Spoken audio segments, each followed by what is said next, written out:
আজি ৰাতিপুৱা শান্তিধাম বৃদ্ধাশ্ৰমত বহি জয়াপ্ৰভাৰ চকু দুটা আশ্ৰমৰ বৃহৎ লোহাৰ গেটত চিকাৰৰ দৰে স্থিৰ হৈ পৰিল। প্ৰতিখন গাড়ী কাষেৰে পাৰ হৈ যোৱাৰ লগে লগেই আশাৰ নতুন ৰেঙনি এটা ওলাই আহিল আৰু পিছ মুহূৰ্ততে তেওঁৰ মুখত হতাশা বিয়পি পৰিল। তেওঁ এই বৃদ্ধাশ্ৰমলৈ অহা সম্পূৰ্ণ এবছৰ হ'ল। এবছৰৰ আগতে আজিৰ দিনটোতেই তেওঁ পুত্ৰ আৰু বোৱাৰীয়ে নাতিৰ জন্মদিনৰ বাবে এটা ডাঙৰ গ্ৰেণ্ড পাৰ্টিৰ আয়োজন কৰিছিল। ঘৰখনত আলহীৰে ভৰি পৰিছিল। জয়াপ্ৰভাই গম পোৱা নাছিল যে সেইখন ঘৰত সেইটোৱেই তেওঁৰ শেষ আনন্দ হ'ব।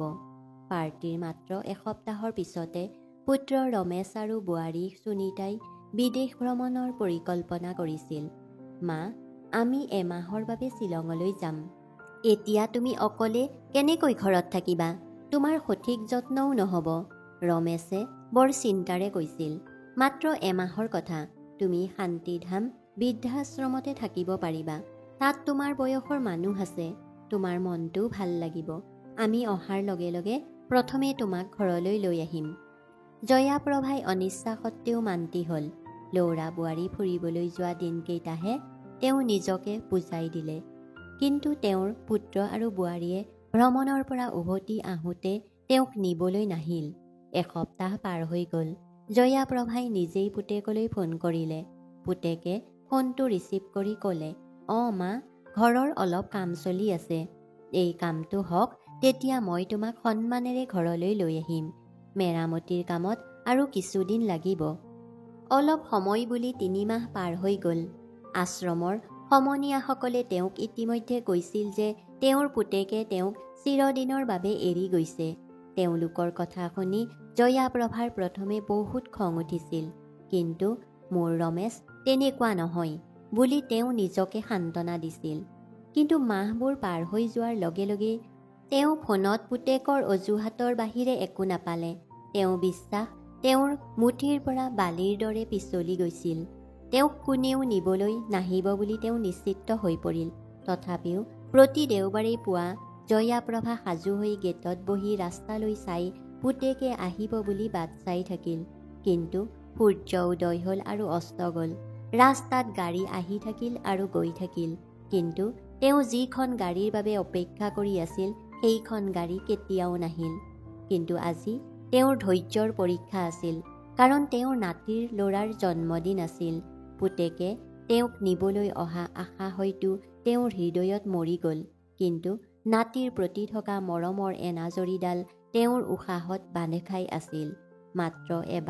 মাত্ৰ এবাৰ তাক হেঁপাহ পলুৱাই চাব বিচাৰিছিল। এঘণ্টা ধৰি দুৱাৰখনলৈ চাই থকাৰ সময়ত তেওঁৰ ধৈৰ্যৰ সীমা পাৰ হৈ পৰিল। এবছৰ ধৰি তেওঁ অলপ অলপকৈ নিৰ্মাণ কৰি থকা ধৈৰ্যৰ বান্ধটো ছিঙি গ'ল। তেওঁ এটা সিদ্ধান্ত ল'লে। তেওঁ নাতিৰ মুখখন চাবলৈ আজি নিজেই ঘৰলৈ যাব। তেতিয়াই চকুৰ সন্মুখত সুনীতাৰ মুখখন জিলিকি উঠিল, যিখনে তেওঁৰ প্ৰতি কোনো সন্মান কৰা নাছিল, মাথো অৱজ্ঞাহে ৰাখিছিল। ৰমেশে চাগে কিবা অজুহাত দেখুৱাই তেওঁক দুৱাৰমুখৰ পৰাই ঘূৰাই দিব। গতিকে তেওঁ ছদ্মবেশত তালৈ যোৱাৰ সিদ্ধান্ত ল'লে। কিন্তু তথাপিও তেওঁ আশ্ৰমৰ মেনেজাৰৰ পৰা অনুমতি ল'ব লাগিছিল। তেওঁ মেনেজাৰৰ অফিচৰ দুৱাৰত টোকৰ মাৰিলে। মেনেজাৰ হাজৰিকা আছিল এই বৃদ্ধ লোকসকলৰ যন্ত্ৰণা বুজি পোৱা কিন্তু নিয়মৰ দ্বাৰা বান্ধ খাই থকা এজন দয়ালু ব্যক্তি। তেওঁ জয়াপ্ৰভাক ভিতৰলৈ আহিবলৈ যিমান পাৰি নম্ৰতাৰে ক'লে। জয়াপ্ৰভাই ক'লে, আজি সন্ধিয়ালৈকে মোক ছুটীৰ প্ৰয়োজন আছিল। আজি গাঁৱলৈ ফোন কৰি গম পালোঁ যে মোৰ এগৰাকী ভনীৰ বৰ অসুস্থ। হয়তো তাইৰ শেষ মুহূৰ্ত। মিছা কথা ক'বলৈ গৈ জয়াপ্ৰভাৰ মাতটো থকাথকি হৈছিল আৰু তেওঁৰ আত্মা কঁপি উঠিছিল। জীৱনত কেতিয়াও কাকো প্ৰতাৰণা কৰা নাছিল যদিও আজি তেওঁ এই পথ ব্যৱহাৰ কৰি নিজৰ পুত্ৰক লগ পাব। হাজৰিকাই তেওঁৰ চকুলৈ চালে। সেই চকুৰ গভীৰতাত ইমানেই অসহায়তা আৰু যন্ত্ৰণাৰ সাগৰ যে তেওঁ না কৰিব নোৱাৰিলে। ৰেজিষ্টাৰ এখন আগবঢ়াই দি ক'লে, ঠিক আছে, ইয়াতে চহী কৰক আৰু সন্ধিয়াৰ আগতেই উভতি আহিব। হয় বুলি কৈ তেওঁ উভতি আহিল। এতিয়া তেওঁ নিজৰ পৰিচয়, তেওঁৰ প্ৰেম, মাতৃ হিচাপে নিজৰ অস্তিত্বক কেইঘণ্টামানৰ বাবে লুকুৱাই ৰাখিব লগা হ'ল। তেওঁক কোনেও চিনি নোপোৱা এটা ৰূপ ধাৰণ কৰিব লগা হ'ল।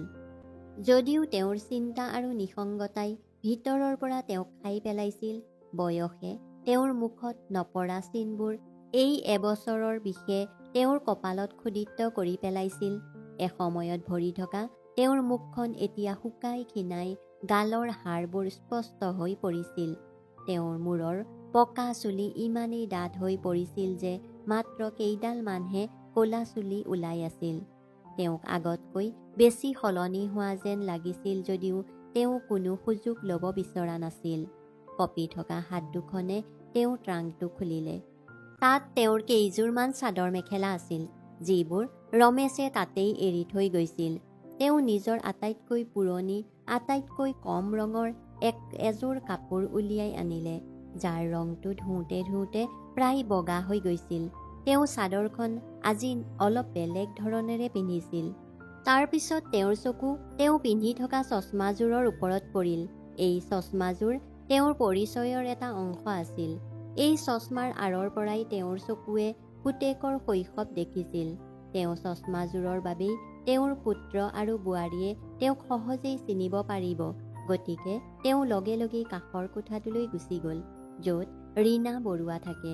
তেওঁৰ অলপ দিনৰ আগতে চকুৰ অস্ত্ৰোপচাৰ হৈছিল, গতিকে তেওঁ আৰু সেই পুৰণি চশমাযোৰ পিন্ধা নাছিল।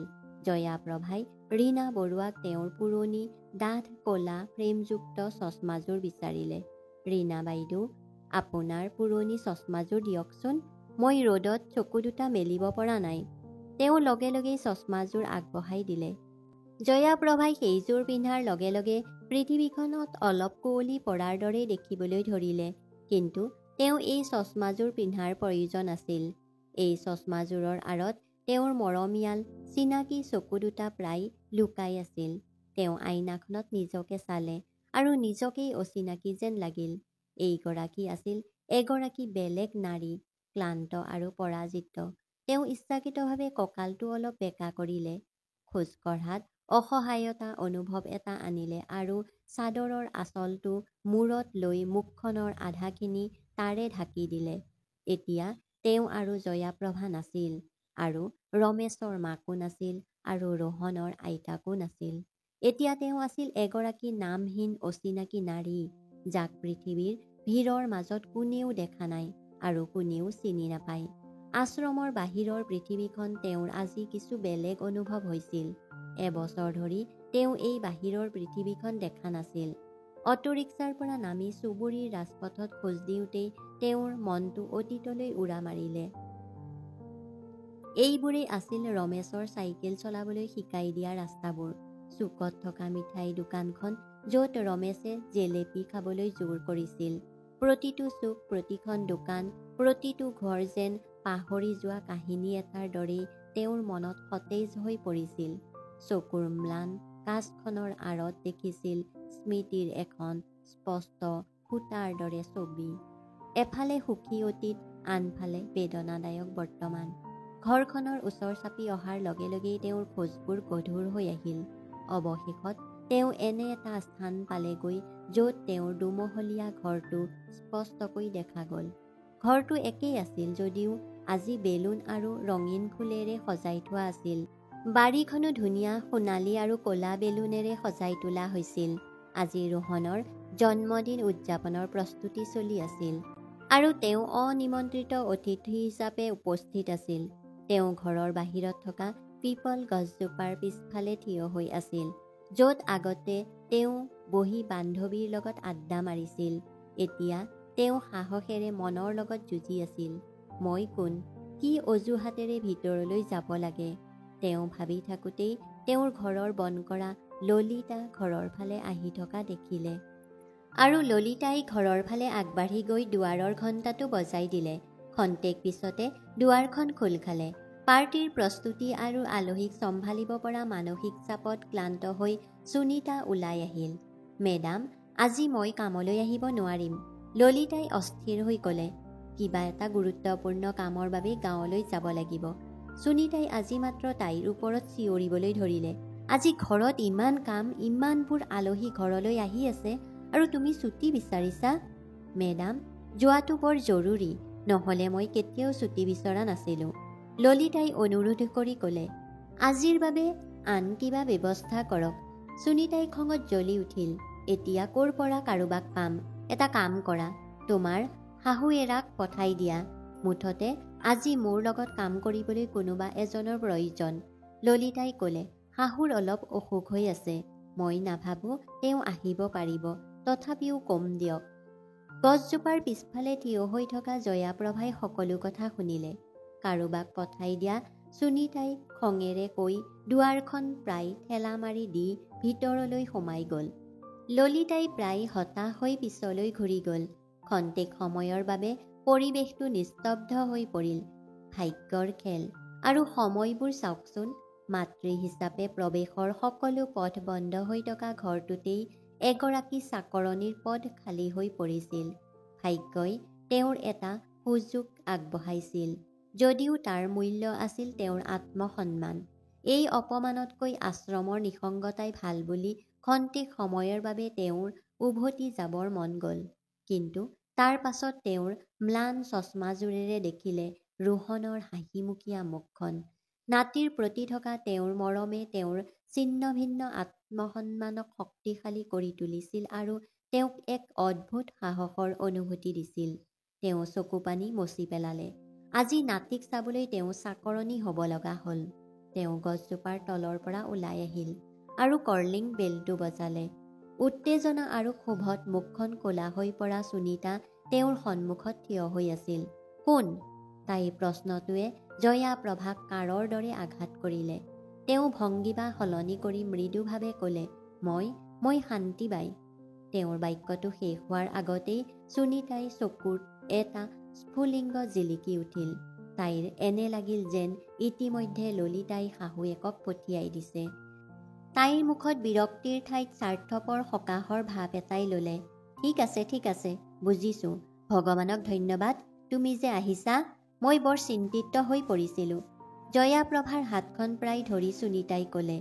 সেই কুটিল মুখখনেৰে তেওঁক টানি লৈ গ'ল আৰু খৰধৰকৈ দুৱাৰখন বন্ধ কৰি দিলে। জয়াপ্ৰভাই ভিতৰলৈ ভৰি দিয়াৰ লগে লগেই ঘৰৰ চিনাকি গোন্ধটোৱে তেওঁক আঁকোৱালি লৈছিল। এইখনেই আছিল সেইখন একেটা ঘৰ, যাৰ প্ৰতিটো চুকেই তেওঁৰ মাতৃসুলভ প্ৰেমৰ সাক্ষী আছিল। মাত্ৰ খৰখেদা কৰা, সন্ধিয়া সকলো আলহী আহিব। জয়াপ্ৰভাই এটা শব্দও কোৱা নাছিল। তেওঁ মেচিনৰ দৰে নীৰৱে পাকঘৰলৈ সোমাই গ'ল। বেচিনটোত বাচন বৰ্তন উফন্দি আছিল। তেওঁ টেপটো অন কৰি সেইবোৰ ধুবলৈ ধৰিলে। ঠিক তেতিয়াই ভিতৰৰ কোঠাটোৰ পৰা ল'ৰা-ছোৱালীৰ খিকিন্দালিৰ শব্দ আহিল। 5 বছৰীয়া ল'ৰা এটা ধুমুহাৰ দৰে দৌৰি ওলাই আহিল। নীলা ৰঙৰ ধুনীয়া চাৰ্ট এটা পিন্ধিছিল। তাক ৰাজকুমাৰৰ দৰে দেখা গৈছিল। ৰোহন। তাক দেখি জয়াপ্ৰভা নিথৰ হৈ পৰিল। তেওঁৰ হৃদয়খনে দৌৰি গৈ তাক সাৱটি ধৰি কপালত চুমা খাবলৈ আৰু ক'বলৈ হাহাকাৰ কৰিছিল, হেপী বাৰ্থডে মোৰ সন্তান। কিন্তু তেওঁ নিজৰ ঠাইখিনি জানিছিল। তেওঁ আইতা নাছিল, তেওঁ আছিল শান্তিবাই। তেওঁ কেৱল দূৰৰ পৰাই তাৰ ফালে চাই থাকিল। চকুৰ পানীৰ তেওঁৰ চাদৰৰ আঁচলেৰে মচি পেলালে। তেওঁৰ ফালে এবাৰ নোচোৱাকৈয়ে খেলনাৰ জগতখনত নিমগ্ন হৈ থকা ৰোহনে বাহিৰলৈ দৌৰি ওলাই আহিল আন ল'ৰা-ছোৱালীবোৰৰ লগত খেলিবলৈ। এক মুহূৰ্তৰ বাবেও সি ৰৈ নাথাকিল। পাকঘৰত থিয় হৈ থকা এগৰাকী বৃদ্ধাৰ চকুত পিয়াহ লগা মানুহে পানীলৈ চাই থকাৰ দৰেই তাক চাই থকা চকুকেইটা সি লক্ষ্য কৰা নাছিল। দুপৰীয়া ৰমেশ আহিছিল। বন্ধু এজনৰ লগত ফোনত কথা পাতি আছিল। হয় বন্ধু, প্লিজ সন্ধিয়া আহিবা। নবৌ আৰু ল'ৰা-ছোৱালীকেইটাক লৈ আহিবা, নহ'লে মোৰ বিপদ হ'ব। এই বুলি কৈ সি ভুৱা হাঁহি এটা মাৰিলে। তাৰ চকু পাকঘৰত কাম কৰা শান্তিবাইৰ ওপৰত পৰিল। ক্ষন্তেক সময়ৰ বাবে, মাত্ৰ এটা মুহূৰ্তৰ বাবে তাৰ নিজৰ বুলি এক অদ্ভুত অনুভৱ হ'ল। তেওঁৰ বেকা কঁকাল আৰু শৰীৰৰ কিবা এটাই সি নিজৰ মাকক চিনি নাপালে আৰু আনন্দময় সুৰত ফোনত আড্ডা মাৰি সি ভিতৰলৈ গ'ল। সন্ধিয়ালৈকে ঘৰটো আলহীৰে ভৰি পৰিল। ৰমেশৰ বন্ধু-বান্ধৱী, সুনীতাৰ বন্ধু-বান্ধৱী আৰু কিছু দূৰৈৰ আত্মীয় সকলো উপস্থিত আছিল। দামী সুগন্ধিৰ গোন্ধ আৰু সংগীতৰ শব্দই সমাৱেশটো ভৰি পৰিল। আৰু হুলস্থুলৰ মাজতেই জয়াপ্ৰভাই কেতিয়াবা আলহীৰ ভাতত পানীৰ গিলাচ, কেতিয়াবা চাহ আৰু নাস্তাৰ প্লেট তুলি দিছিল। কেকটো কাটা হ'ল। হেপী বাৰ্থডে টু ইউ ৰোহনৰ সুৰত হাত চাপৰি বাজি উঠিল। ৰোহনে কেকটো কাটি প্ৰথম টুকুৰাটো ৰমেশ আৰু সুনীতাক আগবঢ়াই দিলে। এই সকলোবোৰ চাই দূৰৈত থিয় হৈ থাকিল জয়াপ্ৰভা। তেওঁৰ হৃদয়খনে ৰোহনে তেওঁলৈ চাবলৈ হাহাকাৰ কৰিছিল যদিও তাৰ পৃথিৱীখন তাৰ বন্ধু-বান্ধৱী আৰু উপহাৰৰ মাজতেই আবদ্ধ হৈ আছিল। ঠিক তেতিয়াই ৰমেশৰ বৃদ্ধ পেহীয়েক কমলাই ইফালে সিফালে চাই সুধিলে, ৰমেশ, সকলো ইয়াত আছে, কিন্তু তোমাৰ মা ক'ত? ঘৰৰ এই উদযাপন তেওঁৰ অবিহনে আধৰুৱা যেন লাগে। আগতে তাই ৰোহনক ইমান ভাল পাইছিল, ক'ৰবালৈ গৈছে নেকি? প্ৰশ্নটোৱে দাৰ দৰে আঘাত কৰিলে যদিও ৰমেশ আৰু সুনীতা ইতিমধ্যে উত্তৰ দিবলৈ সাজু হৈ আছিল। সুনীতাই এগৰাকী দক্ষ অভিনেত্ৰীৰ দৰেই মুখত চিন্তিত আৰু মৰমৰ হাঁহি এটা আঁকি ক'লে, কি ক'ম কমলান্তি, মা তীৰ্থযাত্ৰালৈ গৈছে। বহু বছৰ ধৰি তেওঁৰ 4টা পবিত্ৰ স্থান ভ্ৰমণ কৰিবলৈ মন আছিল। আমি তেওঁক পিছত যাবলৈ কৈছিলোঁ, কিন্তু তেওঁ নুশুনিলে। ৰমেশে লগে লগে কথাখিনি আগবঢ়াই লৈ গ'ল। যেন এই সংলাপ ইতিমধ্যে সাজু হৈ উঠিছে। কণ্ঠত ভুৱা গৌৰৱ আৰু আত্মসন্তুষ্টিৰ সৃষ্টি হৈছিল। হয় পেহী, আমি তেওঁক বহুত বিৰত ৰাখিবলৈ চেষ্টা কৰিছিলোঁ যে এই বয়সত ইমান কষ্ট কিয় লৈছা, কিন্তু তেওঁ ক'বলৈ ধৰিলে, বাবা, মই গোটেই জীৱন তোমালোকৰ বাবেই কটালোঁ, এতিয়া ময়ো কিছু ধৰ্ম কৰা উচিত। ফোনটো কেতিয়া আহিব নাজানো। অৱশেষত মাৰ ইচ্ছা অনুসৰি বন্ধু এজনে ৰমেশৰ কথা শুনি ৰমেশৰ পিঠিত থপিয়াই ক'লে, বন্ধু ৰমেশ, তুমি সঁচাকৈয়ে আজিৰ শ্ৰৱণ কুমাৰ। আজিৰ সময়ত যিয়ে মাৰ বাবে ইমান চিন্তা কৰে। এই প্ৰশংসাৰ কথাবোৰ শুনি তোমাক প্ৰণাম। ৰমেশ আৰু সুনীতা আপ্লুত হৈ থকাৰ সময়তেই জয়াপ্ৰভাৰ পোনে পোনে কাণত পৰি আছিল। তেওঁৰ আত্মা বিন্ধি গৈছিল। মাকৰ ভাল বেয়া খবৰৰ বিষয়ে সোধা-পোছা কৰিবলৈ সময় নোপোৱা পুত্ৰই এতিয়া মিছা তীৰ্থযাত্ৰাৰ নামত নিজৰ মহত্বৰ আট্টালিকা গঢ়ি তুলিছিল। এই প্ৰতাৰণা, এই লেতেৰা, এই উন্মাদ মিছা কথা তেওঁ সহ্য কৰিব নোৱাৰিলে। কঁপি থকা হাত দুখনৰে পানীৰ গিলাচৰ ট্ৰে এখন মজিয়াত পৰিল। কাঁচৰ গিলাচবোৰ টুকুৰা টুকুৰ হৈ পৰিল। সংগীত বন্ধ হৈ গ'ল। তেওঁৰ খোজবোৰ লৰচৰ কৰিলে আৰু সকলোৰে মনোযোগ সেইফালেই ঘূৰি গ'ল, য'ত সিঁচৰিত হৈ থকা কাঁচৰ টুকুৰাবোৰৰ মাজত কঁপি কঁপি থিয় হৈ আছিল এগৰাকী বুঢ়ী চাকৰণী। এই হুলস্থুলত সকলোৱে চাকৰণী বুলি ভবা মহিলাগৰাকী কোনো চাকৰণী নহয় বুলি ওলাই পৰিল। এতিয়া সকলোৰে আগত থিয় হৈ আছিল তীৰ্থযাত্ৰালৈ যোৱা ৰমেশৰ মাক জয়া। শ্ৰৱণ কুমাৰে এইমাত্ৰ মনত পৰা সেই একেখন মুখ। জয়া, তুমি নিশ্চয় এই ঘৰৰ মালিক জয়া আৰু ৰমেশৰ মাক, কমলা পেহীয়ে মনোযোগেৰে চাই ক'লে। অবিশ্বাসত চকু দুটা ডাঙৰ কৰি তেওঁ এখোজ আগুৱাই গ'ল। তেওঁ জয়াপ্ৰভাক ওপৰৰ পৰা তললৈকে চাই থাকিল। সেই চকু দুটাত আজীৱন বিষ ৰৈ গ'ল। তাৰ পাছত তেওঁৰ দৃষ্টি স্থানান্তৰিত হৈ ৰমেশৰ ওপৰত অৱতৰণ কৰিলে। ৰমেশ, এইটো কি?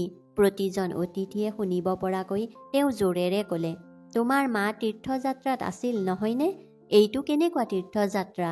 ৰমেশ আৰু সুনীতাৰ মুখখন সেতা হৈ পৰিল। তেওঁলোকৰ মাত বন্ধ হৈ পৰিল। মাত্ৰ কেইমুহূৰ্তমান আগতে প্ৰশংসাৰে জিলিকি উঠা মুখবোৰ এতিয়া লাজ আৰু ধৰা পৰাৰ ক'লা ৰঙেৰে আৱৰি থাকিল। কিছু মুহূৰ্তৰ আগতে ৰমেশৰ পিঠিত থপৰিয়াই দিয়া অতিথিসকলে এতিয়া ইজনে সিজনৰ ফালে চাই ফুচফুচাই আছিল। শ্ৰৱণ কুমাৰৰ মুখাখন সৰি পৰাত এটা নিষ্ঠুৰ, স্বাৰ্থপৰ মুখখন উন্মোচিত হৈছিল। কোনে তোমাক এই অৱস্থাত ৰাখিছে জয়া? কমলাই সুধিলে। কমলা, মই তীৰ্থযাত্ৰাত নাছিলোঁ, বৰঞ্চ বৃদ্ধাশ্ৰমলৈ গৈছিলোঁ। মোৰ ল'ৰা বোৱাৰীয়ে মোক তাত কেইদিনমানৰ বাবে থাকিবলৈ কৈছিল, কিন্তু মোক আৰু কেতিয়াও নিবলৈ বা লগ কৰিবলৈ নাহিল। কিন্তু আজি মোৰ ৰোহনৰ জন্মদিন আছিল। মোৰ হৃদয়ে প্ৰতিহত কৰিব নোৱাৰিলে। মই মোৰ নাতিটোক মাত্ৰ এবাৰ চকুৰে দেখা নকৰাকৈ থাকিব নোৱাৰিলোঁ। মই যদি মোৰ পৰিচয় লৈ এই দুৱাৰমুখলৈ আহিলোহেঁতেন, তেন্তে হয়তো মোক দুৱাৰ দলিৰ পৰাই ঘূৰাই দিলেহেঁতেন। কথা কওঁতে তেওঁৰ মাতটো থোকাথুকি হৈ পৰিল। তেওঁৰ কাহিনীয়ে প্ৰতিজন অতিথিক স্তম্ভিত কৰি তুলিছিল। ৰমেশ আৰু সুনীতাই মূৰ তল কৰি থিয় হৈ থাকিল, যেন পৃথিৱীখন ফাটি যাব আৰু সিহঁতে তললৈ সোমাই যাব। জয়াপ্ৰভাই পুত্ৰৰ ফালে শেষবাৰৰ বাবে চালে। তাৰ পিছত ভিৰৰ মাজত ৰোহনক বিচাৰিলে। আন ল'ৰা ছোৱালীবোৰৰ মাজত সি টেবুলখনৰ ওচৰতে ভয় খাই থিয় হৈ থাকিল। গোটেই দৃশ্যটোৰ প্ৰতি অৱগত হৈ সি মাথো আইতাকলৈ চাই আছিল, যাক সি এতিয়াও চিনি নাপালে।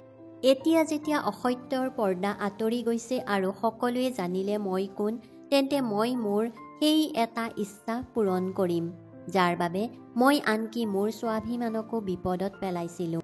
মই সেইজনী যাৰ বাবে মই মোৰ জীৱনকো বিপদত পেলাইছিলোঁ। এই বুলি কৈ তেওঁ লাহে লাহে আগুৱাই গ'ল। ৰোহনৰ সন্মুখত হাতখন আগবঢ়াই কঁপি কঁপি থকা আঁঠু দুটাত মাটিত থৈ দিলে। এবছৰ ধৰি নিথৰ হৈ থকা তেওঁৰ চকু দুটা এতিয়া চকুলোৰে ওলাই আহিল। মোৰ কলিজা, কথাকেইটা হুমুনিয়া কাহি তেওঁৰ মুখৰ পৰা ওলাই আহিল।